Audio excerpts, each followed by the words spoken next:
Just what I do as a doctor. I would tell you, my wife's a big fan of your show, and I would absolutely say, because I view this as, in a way, going to see my doctor. You ever wonder where these studies come from? The #1 miracle in a bottle to burn your fat. All of the anti-aging, good for your cardiovascular, anti-inflammatory, it's kind of amazing all the things they do. However, you should really just be enjoying it. In the United States, consumers purchase products using the best health information that they have on hand. But with further investigation, the scientific basis for many health beliefs contain a worrying level of contradiction and misrepresentation. Every day, consumers are shown statistics and data that they frequently trust and follow. But in actuality, these statistics aren't as scientific and impartial as they may seem. In 2007, a meta study found that in a sample size of 170 studies, over 90% were found to favor the sponsor's interests.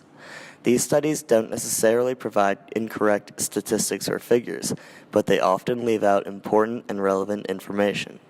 For example, a study published in 2011 found that kids that eat candy weigh less than kids that don't eat candy.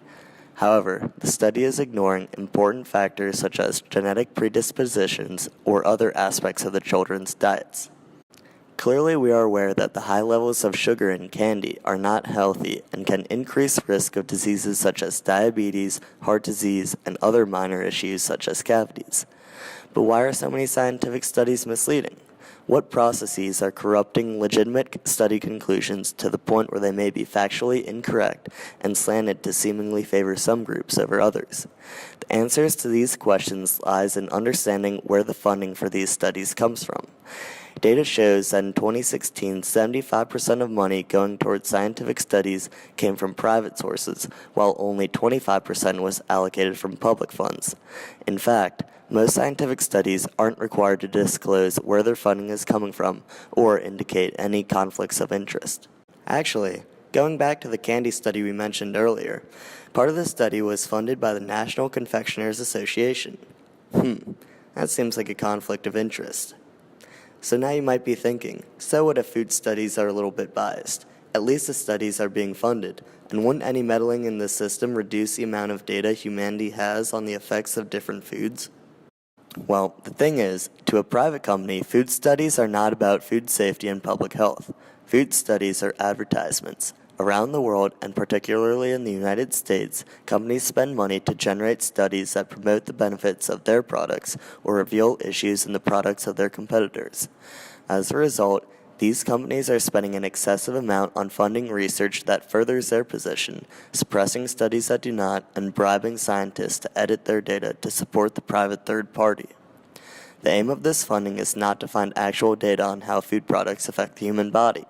This results in an excess being spent on food studies, something that we pay for in the price of food. Since a government agency would only be interested in finding the health benefits and detriments of food items, much of this excess spending would be reduced if we banned private funding on food studies and increased government spending in food research. This would likely result in a net increase in efficiency in the marketplace, as any increase in taxes would be more than offset by the eventual reduction in food prices. But not only is this food study funding not efficient, it's also not equal. Food studies' inflation of food prices also has a secondary effect in wealth equality. A person with less income to spend will be spending a higher percentage of their income on life essentials such as food when compared to a wealthier income bracket.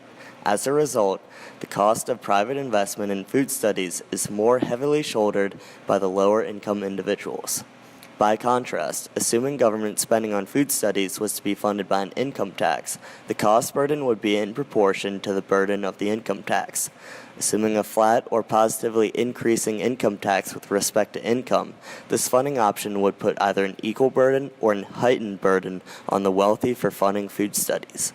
In return, this should help reduce wealth inequality in the United States by shifting the burdens of this one-cost mechanism.